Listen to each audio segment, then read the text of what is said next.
And for more on how Jordan Travis's injury affects the college football playoff, we welcome in CBS Sports college football playoff expert Jerry Palm and CBS Sports college football writer Barrett Sallee. And Jerry, simply put, this is awful for Jordan FSU given how influential he's been to the turnaround of the program. So how will the injury impact Florida State for the playoff?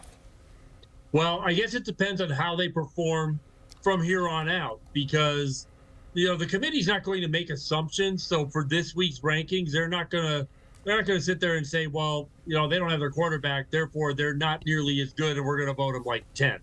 That's not how it works. They're going to wait and see how Florida State performs with the backup, and if they can continue to win, if they're still undefeated at the end of the season, then Florida State's going to be in the college football playoff.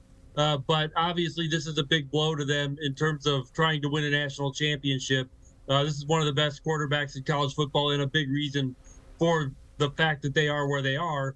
But if the committee's going to wait and see how they play without him before they make any snap judgments.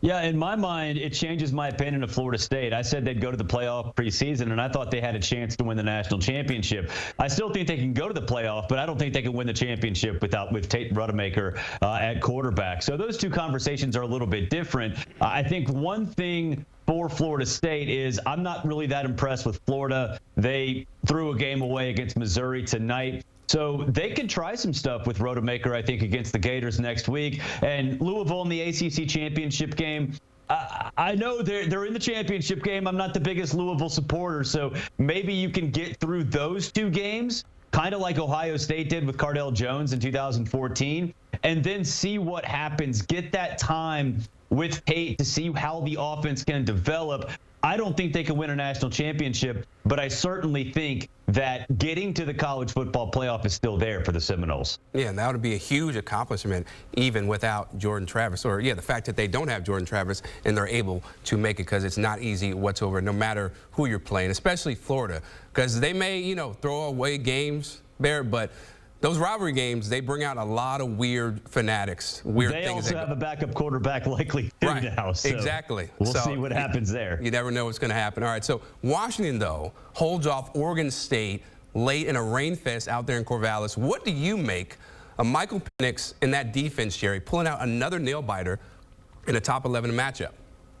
The thing about Washington is they're playing a really difficult schedule. This is their 4th ranked win of the season, and they still can't get over Florida State in the college football playoff rankings.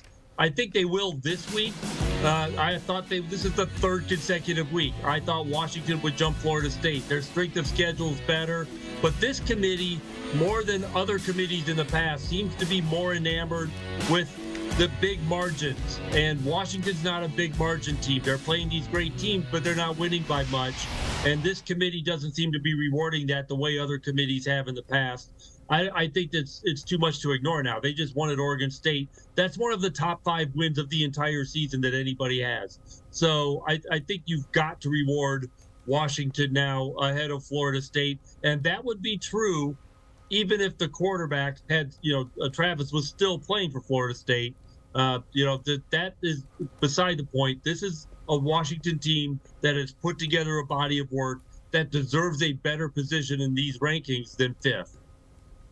Yeah, I agree, Jerry. And I think one thing that's important to point out with Washington is that what's been the concern, what's been the thing holding them back in the eyes of the committee, it's the fact that the defense doesn't pass the eye test. It's like a diet version of USC's out there, and that is not a compliment. However, shutting down Utah for the second half last week, and then, Oregon State held the ball a lot in this game. But Jabbar Muhammad had 2 picks. He was an absolute monster in that secondary. And linebacker Braylon Trice was phenomenal as well, with a linebacker out of the game before a late scratch. So to me, I think you look at Washington, they're going to look at the whole picture and say, okay, we know the offense is great. The offense had a bad day against Oregon State, but the defense got the job done. And to me, and I think to members on the committee, that'll show that Washington is a little bit more of a complete team than maybe initially thought a couple weeks ago. Yeah, so what you're all saying is respect the Pac-12 in the Washington Huskies, because there's no reason why they should be behind Florida State even going in to this week, but that's just my opinion. Now let's talk about #1 Georgia. They whooped up on Tennessee. The offense playing exceptionally well. What type of statement, Jerry, did the Bulldogs make to the playoff committee? Well, I mean, it's obviously it's a big win because Tennessee's a pretty good team. Although lately everybody's been whipping up on Tennessee, but Georgia has been playing better. They're peaking at the right time of this season. The committee made the move last week to put them ahead of Ohio State, and certainly nothing that happened today is going to change their mind. That's a decent Tennessee team that they beat, and they beat them pretty soundly. But Georgia looks like they're getting geared up now for another run at a national championship. Yeah, you know, they don't really tell you the discussions in the college football playoff committee room, but I would imagine there was a little bit of a debate last week between Georgia and Michigan. Obviously, Georgia came out on top in that debate last week. I don't think there will be much of a debate this week because going on the road against a ranked opponent, that's going to sit well in the eyes of the committee. And then you compound that with what Michigan did or perhaps didn't do against Maryland in what was a pretty ugly game. I think what will happen is that the lead that Georgia has, and we don't necessarily know how much that is, but it will get bigger going into the Georgia Tech game for the Bulldogs. And man, how awesome has Carson Beck been over the course of the season, just slowly building himself into a superstar. And look, I know that other players have video game numbers. It wouldn't surprise me, though, if Carson Beck got a little bit of those third place votes in the Heisman Trophy voting because he has come on strong of late. Third place? Third place over who? I mean, you only get 3. Hey, look, you got Michael Penix Jr., you got Jaden Daniels, and Bo Nix. Right. But hey, listen, Milroe? you know, I have a vote, and I would not put Carson Beck on mine. However, other people that vote maybe don't pay attention to college football as much as maybe us 3 do. And they're going to see Carson Beck, #1 Georgia quarterback, coming in, first-time starter, going to check a lot of boxes. That is fair. That is fair. The casual fans definitely will be riding him. Okay, how about Alabama? At the beginning of the season, after they lost to Texas, people were thinking, okay, there's no way they're going to get into the college football playoff. The offense did not look great. Now, they have everything in front of them heading into the Iron Bowl, Jerry. So where do they stand in terms of the college football playoff? Because all they have to do is win out against Auburn and then beat Georgia, and the rest is history. Well, not necessarily, because the problem is Texas beat them at their place, and Texas has been a ceiling for them in the college football playoff rankings. That head-to-head matters. When you've got a couple of 12-1 teams and one beat the other on the road, it's hard to overcome that. And beating Georgia is probably not going to overcome that. So I think that Alabama's path to a national championship is going to depend on Texas losing. Now, Texas is playing without their star running back, Jonathan Brooks, out for the year, injured last week. They were able to win this week. You know, if they continue, though, if they're 12-1 at the end of the year, there's not much of an argument for Alabama to be ahead of them at the end when they won at their place. And I mean, you don't want to put too much on head-to-head because obviously Alabama's going to have some pretty good wins. The first of those away from home would be Georgia if they beat them in the SEC championship game. This isn't even a discussion if they don't do that. But you can't really take away from Texas what is the best win right now that anyone has this season. Yeah, Jerry's right. The dominoes need to fall. A lot of dominoes need to fall because when you look at that, yeah, Texas is blocking Alabama. And then at the same time, Big Ten Team X, Michigan, Ohio State, whichever, will probably be undefeated and crowned a Big Ten champion. I think the Pac-12 champion, even if it's one-loss Oregon, because that means a one-loss Oregon would have a win over a top 5 Washington team and have beaten everybody on their schedule, just taken twice to do it against Washington. I think that might be a better resume than Alabama. But still, Jerry's right. You have a Texas problem if you're Alabama. And considering the sort of landscape that exists outside of the SEC, I think it would take quite a few dominoes to fall for Alabama to get in. Yeah, I think what I exposed there was me subconsciously expecting Texas is going to fall at some point because they do not look good, do not look as good as they did at the beginning of the year. Okay, how about the biggest riser from Saturday, Jerry? Well, you know, it's funny because all of the teams that won today, I mean, all of the highly ranked teams won. I think the lowest rated team or the highest rated team to lose this week to a team that they were ranked ahead of was North Carolina. So There's not a lot of risers in the poll this week, but I'm going to go with I'm going to say I think Louisville has a chance to rise this week. The Cardinals got a big win. They're going to play now for the ACC championship. I don't know if they're going to move up in the rankings because, like I said, everybody won. But this is a big step forward for Louisville's program in terms of, the new coach, Jeff Brom, building a program already getting into an ACC championship game. Yeah, I'm going to say Washington's the big riser. And by big, I mean one spot. They're going to hop over Florida State because that's a big win. Number 11 team in the country. The defense, I think, for Washington, the eye test, they've been waiting for that. They've been waiting to sort of complete that puzzle for Washington, and they did a lot defensively, I think, to help their cause, boost their resume. And, they're not going to factor in the Jordan Travis injury. I mean, it might be in the back of their minds. They're humans. They have a little bit of bias in that sense, but I think it's more because of Washington being able to go on the road and beat the number 11 team in the country in a very raucous environment, a tough environment, especially with the rain, that they're going to be the big riser and move up one spot. Yeah, like they faced every test and they answered every test, I should say. It hasn't always looked pretty, but they've got the job done and nobody has been able to beat them at this point. How about on the other side, Jerry? What about your biggest faller from Saturday's games?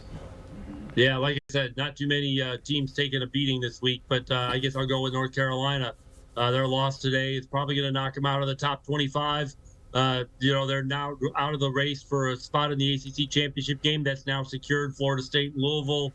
And this is a team that really people thought had a chance to win this league, maybe even make a push for the college football playoff, but certainly a New Year's Six game at the beginning of the season, and they never quite lived up to that expectation. They've got a quarterback who's going to go very high in the NFL draft, but they couldn't build enough around him to make this season the success that it could have been had they, lived up to the expectations.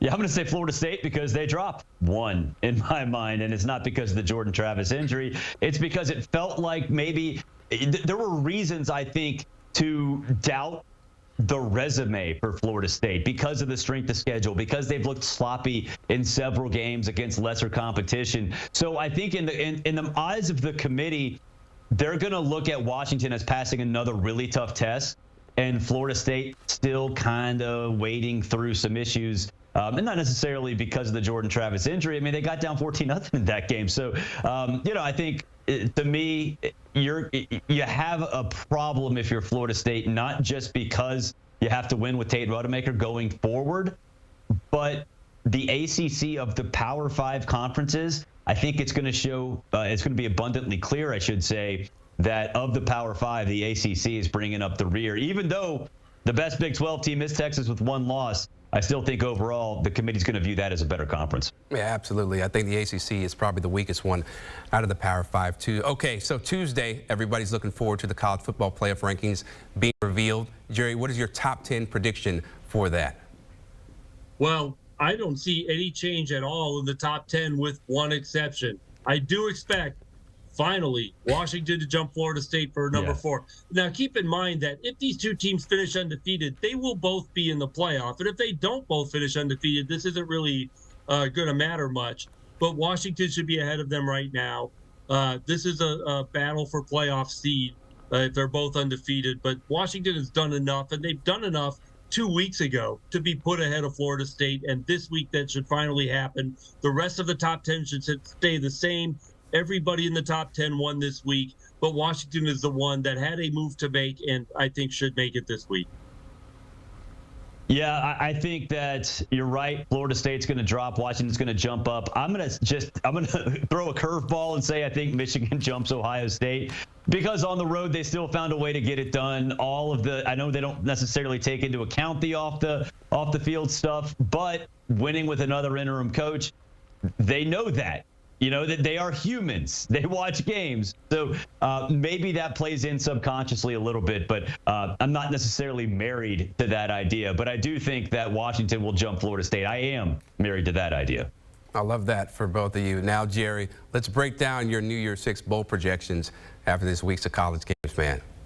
Yeah, and it's funny, with all these teams winning, I actually have a change. I have Oregon ahead of Texas now for the the college football playoff for the 4th seed. And I've been on Texas because Texas has the best win of anybody. They've got higher quality wins. But this, like I said, this is a committee that likes margin of victory, and Oregon's put up big margins. And if they like Oregon now, and, with the schedules that they have left, it's hard to believe that if both teams win out, they wouldn't still like Oregon. So I have Oregon moving up to the playoff, which drops Texas into a New Year's Six game, the Peach Bowl against Missouri, who's also new to the projections this week. Penn State and Alabama in the Cotton Bowl, Ohio State and Louisville in the Orange Bowl, which has been that way for a while. Michigan and Florida State, who I still expect to be undefeated in the other semifinal, along with Georgia and Oregon. Yeah, I can't wait for that day. I feel like there's always so many fun matchups on New Year's Day. Yep. Barrett Sallee, Jerry Palm, appreciate the time, gentlemen. And also, don't forget to get more of your college football fix by downloading the Cover 3 podcast wherever you get it. Danny Cannell, Bud Elliott, Tom Fernelli, and Chip Patterson chop it up about the biggest stories in college football, baby.